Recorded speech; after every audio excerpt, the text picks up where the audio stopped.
La Côte d'Ivoire veut relever le niveau de son actionnariat au capital de la BAD, également renforcer son pouvoir de vote au sein de l'institution bancaire, des points abordés au cours du Conseil des ministres qui s'est tenu ce mercredi au palais présidentiel au Plateau. Les internautes à l'honneur aujourd'hui 11 février à l'occasion de la journée mondiale pour un Internet plus sûr, la sécurité des internautes au cœur des débats, on en parle dans ce journal. Et puis une note d'espoir dans la lutte contre Ebola en Guinée, des résultats encourageants pour les tests cliniques d'un antiviral japonais. Cette nouvelle donne devrait contribuer à réduire considérablement le taux de mortalité dans ce pays. Voilà pour les titres. Madame, Monsieur, bonsoir et bienvenue dans ce journal. Conseil des ministres ce mercredi 11 février, je vous le disais en titre, au palais présidentiel. Conseil présidé par le chef de l'État, le président Alassane Ouattara. Au nombre des points abordés, eh bien, la Côte d'Ivoire qui veut relever le niveau de son actionnariat au capital de la BAD, également renforcer son pouvoir de vote au sein de l'institution bancaire. Awa Touré. La Côte d'Ivoire veut mobiliser des fonds sur les marchés financiers internationaux.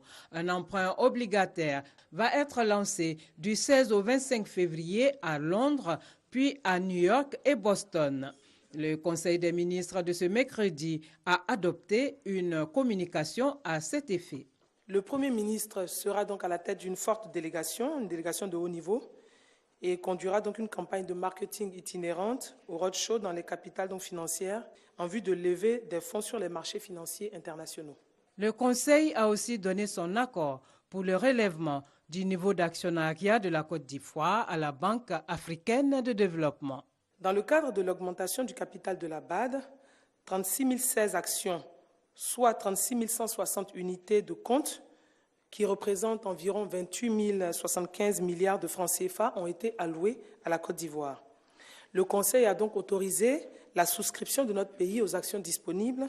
Cette opération permettra naturellement de relever le niveau de l'actionnariat de la Côte d'Ivoire au capital de la BAD et ainsi de renforcer le pouvoir de vote de l'État de Côte d'Ivoire au sein de cette institution bancaire. Au titre du ministère du Commerce, de l'Artisanat et de la Promotion des petites et moyennes entreprises, il ressort de la communication relative à l'analyse des statistiques du commerce extérieur de la Côte d'Ivoire 2014 que la balance commerciale est excédentaire. L'excédent commercial chiffré à 891 milliards de francs CFA s'est nettement amélioré par rapport à l'année 2013 avec une hausse de 75%. Cette hausse en 2014 s'explique par une faible diminution des exportations d'environ 361 milliards de francs CFA contre une baisse plus importante de 745 milliards de francs CFA au niveau donc des importations. Le Conseil des ministres a aussi décidé d'apporter une contribution au financement des activités de la Société mathématique de Côte d'Ivoire. La contribution de l'État consistera notamment en l'octroi d'une subvention annuelle d'un montant de 250 millions de francs CFA et de bourses d'études au niveau national et international. Le gouvernement a par ailleurs salué le président de la République Alassane Ouattara dès son entrée dans la salle du Conseil des ministres pour la victoire des éléphants. Le forum Diaspora for Growth, un espace d'information et d'échange pour canaliser le savoir et le savoir-faire des Ivoiriens de l'étranger. Objectif, en faire une force motrice au service de l'émergence. À l'horizon 2020, la diaspora ivoirienne, c'est environ 1 500 000 personnes, une force à capitaliser pour le dynamisme de la croissance économique. Noël Niamio. L'émergence, une vision économique, sociale et politique aux exigences multidimensionnelles à maîtriser, à apprivoiser. Dans ce processus, la Côte d'Ivoire a ciblé la diaspora comme une composante à intégrer au regard de sa nature. Une diaspora, c'est celle qui quitte son pays, qui s'intègre dans le pays d'accueil et maintenant qui acquiert de l'expérience, qui acquiert de la connaissance et puis maintenant qui transfère cette connaissance un peu dans le pays d'origine. C'est comme ça que vous voyez un peu les Chinois. Contrairement à la diaspora chinoise, le phénomène en Côte d'Ivoire est récent. La communauté ivoirienne au Canada est très récente puisque la Côte d'Ivoire n'était pas un pays d'immigration au départ. Des années 60 jusqu'en 80-90, mais on trouvait tout notre bonheur ici. Les vraies migrations ont commencé en 1980 et que nous sommes à la 3e génération d'Ivoiriens en Italie. En volume, elle représente la 2e diaspora européenne puisqu'il y a plus de 30 000 Ivoiriens installés dans ce pays avec une prédominance dans les zones nord qui sont les zones industrielles. Comment tirer avantage de cette diaspora et en faire une force motrice de l'émergence de la Côte d'Ivoire en 2020? Voilà le fondement du forum Diaspora for Growth. Diaspora for Growth vient entériner le caractère inclusif, la vision du président de la République de faire de la Côte d'Ivoire un pays émergent à l'horizon 2020. En effet, c'est en mettant au service de la Côte d'Ivoire les efforts communs de tous les enfants et amis de la Côte d'Ivoire que nous parviendrons à réaliser ensemble cette noble ambition. 2013, Paris donne le la. 2015, Abidjan enfonce le clou avec un engouement certain. L'année dernière, il y a 2 ans, nous on était 300. Aujourd'hui, nous sommes 1250, donc 400 qui viennent de l'extérieur. Donc rien qu'au nombre de la mobilisation, on peut dire qu'il y a un changement, il y a un engouement, il y a un intérêt. Comment mobiliser le capital humain? Quels sont les mécanismes de facilitation de l'investissement avec un élément catalyseur, la gestion des informations à mettre à la disposition de la diaspora? Si vous n'avez pas accès à l'information, vous êtes complètement coupé. Aujourd'hui, vous avez en ligne sur le site du ministère du Budget l'ensemble du budget de l'État où vous pouvez voir toutes les lignes à marcher. Vous pouvez voir tous les projets que le gouvernement souhaite mettre en œuvre au cours de l'année 2015. Et cela est une mine d'informations. C'est des stands qui viennent donner d'informations au niveau de l'immobilier aux diasporas. Le deuxième, c'est le financement. Quels sont les systèmes de financement qui sont en cours, qui sont en Côte d'Ivoire? Quels sont les mécanismes qui sont là? Comment ouvrir un compte en banque? Quelles sont les conditions? Comment faire des transferts à partir de l'endroit où on est? Le pôle ensuite emploi. Qu'est-ce que la Côte d'Ivoire elle-même en tant qu'administration offre comme emploi aujourd'hui? Quels sont les concours administratifs qui sont là? Et ensuite, au secteur privé, quelles sont les offres qui existent aujourd'hui? En tant qu'investisseur, fournisseur de services, ce sont des gens qui ont acquis une expérience à l'extérieur de la Côte d'Ivoire. Cette expérience peut être bénéfique à la Côte d'Ivoire. Ils peuvent apporter des standards, ils peuvent relever la compétition aussi, mais aussi ils peuvent établir certaines bases pour que les autres investisseurs qui sont peut-être ici déjà puissent se mettre en partenariat avec eux. Autre facteur mobilisateur, la sécurisation des investissements. Cette sécurité juridique-là, elle est très importante parce que quand vous venez dans un pays, même si c'est votre pays et que des années après, vous revenez, il faut que vous soyez au fait des mécanismes juridiques dont vous pouvez vous servir pour asseoir une affaire. Une illustration de cette sécurisation, les titres publics. Ils bénéficient de la garantie souveraine de l'État. Ça veut dire que si vous souscrivez à ce titre, vous êtes sûr à 100% d'être remboursé, l'État étant infaillible. Deuxièmement, c'est un investissement sûr et rentable. Les taux d'intérêt varient de 3,75 à 6,50. Sur le marché, les comptes d'épargne sont rémunérés au plus à 3,50. Seulement voilà, l'exploitation de ces moyens d'investissement nécessite la levée d'un handicap. Quand on est aux États-Unis, qu'on veut investir en Côte d'Ivoire, on a des contraintes qui sont dues aux lois américaines qui ne vont pas de pair avec les lois sur la finance dans le système de l'UEMOA. C'est 2 systèmes qui ne se touchent pas du tout. Et donc pour aider les Ivoiriens qui vivent aux États-Unis, en Amérique, je l'ai dit en général, à investir dans leur pays, il va falloir créer un pont qui relie un peu ces 2 systèmes-là. Donc jusqu'à aujourd'hui, la seule possibilité que nous avons, c'est de venir ici avec son argent et puis investir. Mais il aurait été plus simple si on pouvait avoir un système bancaire qui favorise les Ivoiriens de la diaspora américaine. Par exemple, si une banque ivoirienne pouvait être établie aux États-Unis, de sorte à ce que quand nous déposons nos avoirs là-bas, nos avoirs sont disponibles ici, et donc automatiquement nous avons accès au système de crédit de l'UEMOA ou bien au système de crédit de cette banque-là. Je crois que ça aiderait beaucoup à booster les investissements de la diaspora américaine en Côte d'Ivoire. Pour les défis de l'émergence, la diaspora a reçu le basique. L'exploiter, le faire prospérer. Voilà le nouveau challenge que la diaspora ivoirienne doit relever pour être comme la diaspora chinoise, le ferment de la réalisation de l'émergence de la Côte d'Ivoire en 2020. Voilà un dossier proposé par Noël Niagno et on parle économie toujours avec les journées ivoiriennes de l'évaluation, les JIE 2015 qui se tiennent depuis ce mardi 10 février ici même à Abidjan, précisément au plateau. L'événement est à l'initiative du réseau ivoirien de suivi d'évaluation, réseau dont la mission, vous vous en doutez certainement, est donc de promouvoir la culture du suivi évaluation. Les échos de la cérémonie d'ouverture avec Jean-Louis Gbangbo. L'évaluation au cœur des enjeux de l'émergence. C'est autour de ce thème que se sont ouvertes les premières journées ivoiriennes de l'évaluation. 3 jours de sensibilisation, de plaidoyer, de réflexion et d'échanges avec les acteurs nationaux et experts venus d'ailleurs. Il s'agit de journées ouvertes au grand public et surtout aux décideurs afin que chacun s'aperçoive de l'importance de l'évaluation dans l'élaboration et la mise en œuvre des politiques publiques de développement.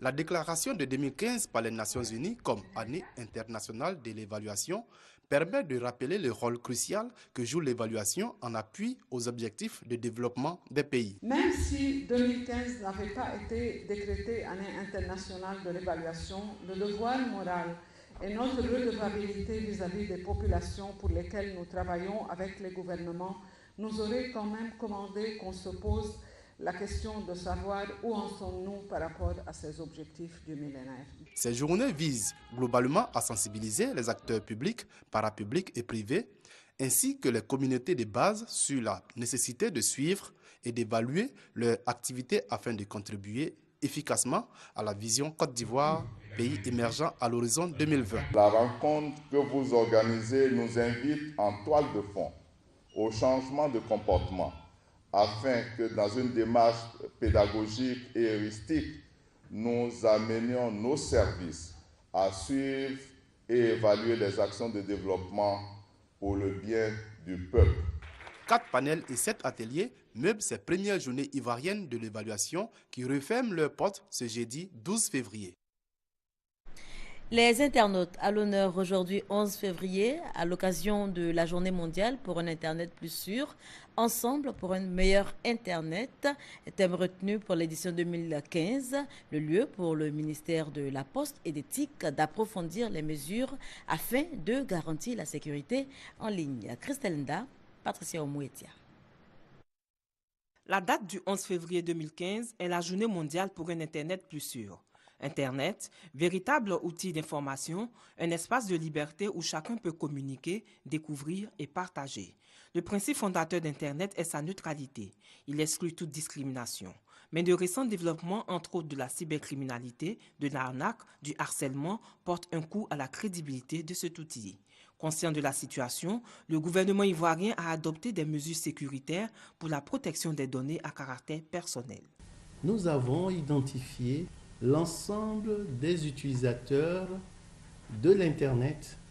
Ensuite, le gouvernement a pris une loi qui désormais qualifie tous les actes qui sont commis à partir du cyberespace. Et au niveau du ministère de l'Intérieur qui en charge les services de police, il y a une plateforme qu'on appelle la plateforme de lutte contre la cybercriminalité.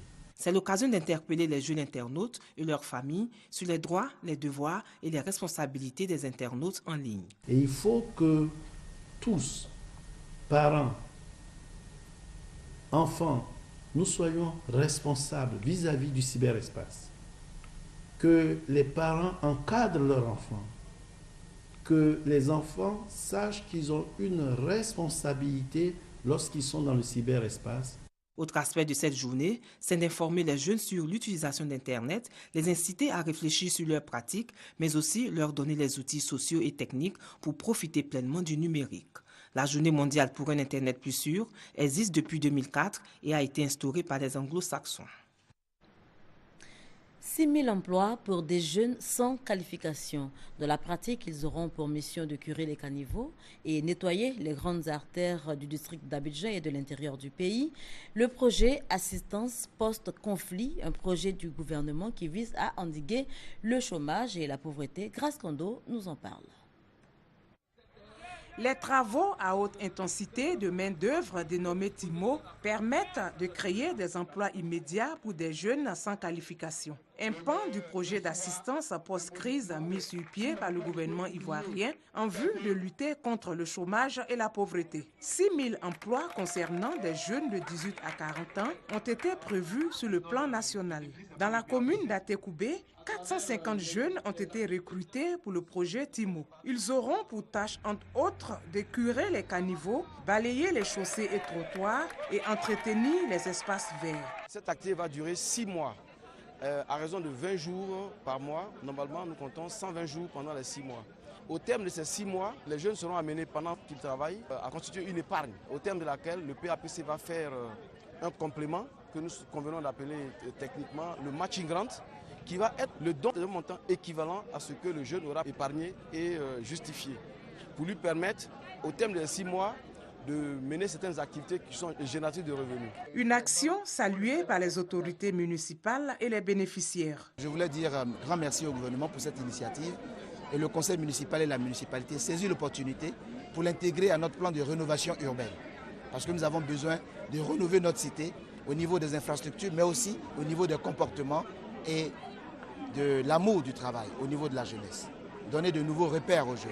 Que nous arrêtons de commander de gauche-droite, que nous travaillons à la sueur de nos fronts pour pouvoir obtenir notre pain. Nous sommes très contents. Cette cérémonie a été aussi l'occasion pour le maire d'Anhaut-Paulin d'équiper le centre de santé d'Atekoubé en matériel médical, ce qui va permettre une meilleure prise en charge des patients.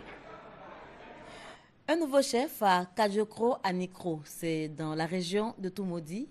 Il s'agit d'une femme, une première en tout cas dans l'histoire de ce village. Le ministre d'État, ministre de l'Intérieur et de la Sécurité, a pris part à la cérémonie d'intronisation de ce chef. Ahmed Bakayoko a offert plus de 3 millions de francs CFA au peuple ban au nom du chef de l'État. C'est une première pour le peuple ban du village de Kajokro Anikro dans la sous-préfecture de Toumoudi. Une femme est intronisée chef de village. Il s'agit de Nana Ondoli Amlandou. Elle succède à Nana Kwadjo Kwasi qui a régné pendant 38 ans. Une intronisation aux allures des fêtes en présence du ministre d'État, ministre de l'Intérieur et de la Sécurité Ahmed Bakayoko, de la présidente fondatrice de l'ONG Servir, Henriette Konambédié, des ministres Aoussou Kwadjo Jano, Rémi Alakwadjo et Raymond Goudou Kofi. Président d'honneur de la cérémonie, le ministre d'État Ahmed Bakayoko a salué le peuple ban pour sa grande mobilisation. Il a rendu un hommage à Henriette Konambédié pour toutes ses actions en faveur de la paix et de la réconciliation en Côte d'Ivoire avant d'exhorter la population ban à s'approprier l'appel de Daoukro. Dans l'appel de Daoukro, il y a tout pour que la Côte d'Ivoire soit bien aujourd'hui et demain. Le soutien à la candidature du président Ouattara. Le parti unifié pour rassembler tous les enfants de Fouad-Boigny pour qu'une alternance naturel découle, de sorte que tout le monde soit bien et content. Ahmed Bakayoko a également prodigué de sages conseils à Nana Ondoli Amlandou, nouvelle autorité traditionnelle de Kajokro Anikro. Vous pouvez compter sur le soutien du président de la République, sur le soutien du Premier ministre et sur le soutien de votre ministre de tutelle pour la réussite de votre mission. Soyez une chef qui rassemble son peuple, soit une chef qui apporte du bonheur et du développement à son peuple. Je sais que nous pouvons compter sur vous pour aider les populations de Kajokro. La marraine de la cérémonie, Henriette Konambédié, et le ministre Jano Aoussou Kwadjo ont salué les nombreuses actions de développement du président Alassane Ouattara en faveur du bien-être des populations. Plus de 3 millions de francs CFA ont été offerts au peuple ban au nom du chef de l'État Alassane Ouattara. La nouvelle autorité traditionnelle de Kajokro Anikro est âgée de 70 ans. Un reportage signé Abou Sanogo et avec Gabriel Zani. Intéressons-nous à l'évolution des travaux du pont de Jacquesville. L'ouvrage est fin prêt et attend d'être inauguré. Ce sera certainement au mois de mars. Les préparatifs de la cérémonie d'inauguration vont bon train. Marcel Amontano, directeur de cabinet du président de la République, multiplie à cet effet les rencontres.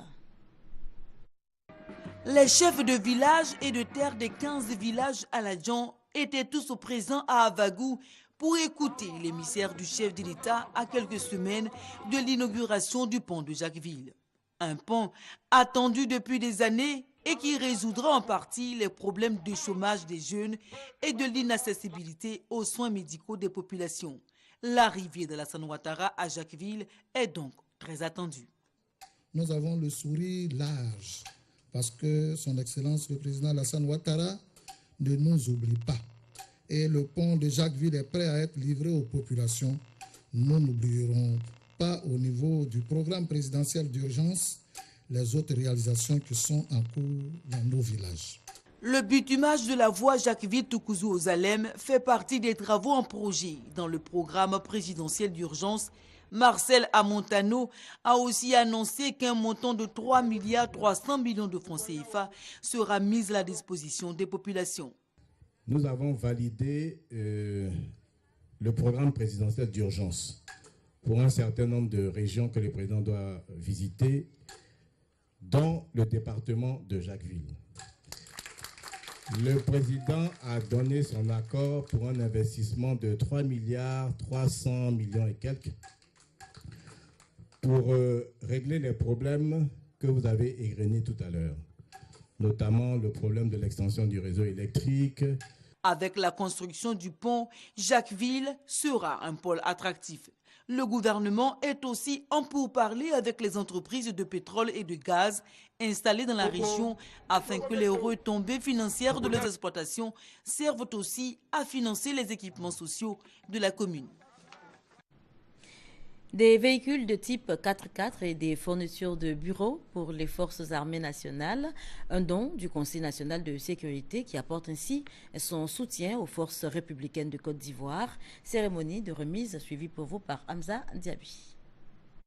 Véhicules de type 4x4, bureaux, armoires métalliques ou ordinateurs, ce sont autant de matériel destinés à l'équipement du Centre interarmé de formation initiale des militaires de rang de Séguéla et des soutes à munitions des forces républicaines de Côte d'Ivoire. Ces équipements ont été officiellement remis au FRCI par Alain Donvailly, le secrétaire du Conseil national de sécurité. Un don fait en présence de Paul Kofi Kofi, le ministre chargé de la Défense, et du général de corps d'armée Soumaïla Bakayoko.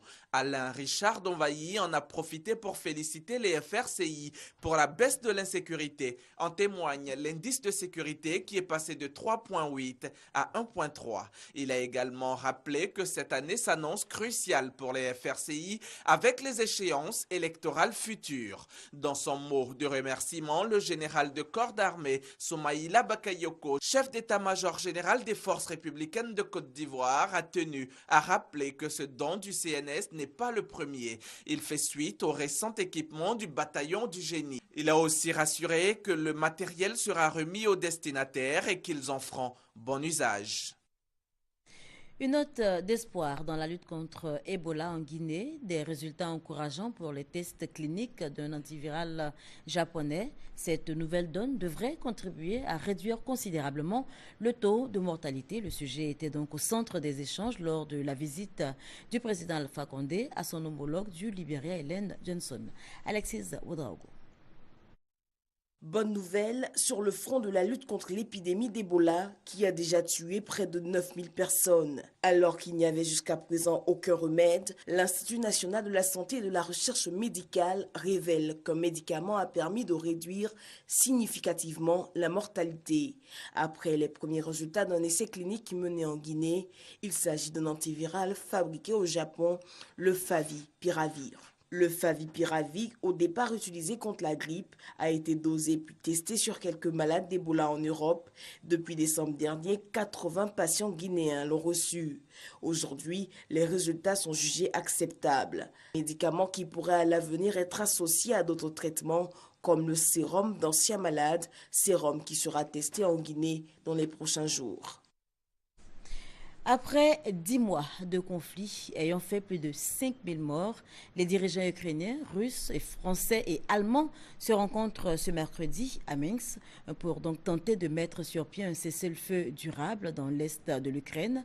Réunion sous tension, nous dit Alexis Ouedraogo. Le sommet prévu cette soirée doit réunir 4 dirigeants européens à Minsk, l'Ukrainien Petro Poroshenko, le Russe Vladimir Poutine, l'Allemande Angela Merkel ainsi que François Hollande. Ils se retrouvent pour tenter de trouver les termes d'un accord de paix. Petro Poroshenko, qui est arrivé au pouvoir en promettant de mettre fin à la guerre, a résumé l'enjeu de ce sommet: offrir l'une des dernières chances d'instaurer un cessez-le-feu et retirer les armes lourdes. Face à cette échéance, les Occidentaux redoutent surtout que les belligérants russes et ukrainiens ne sabotent ce sommet.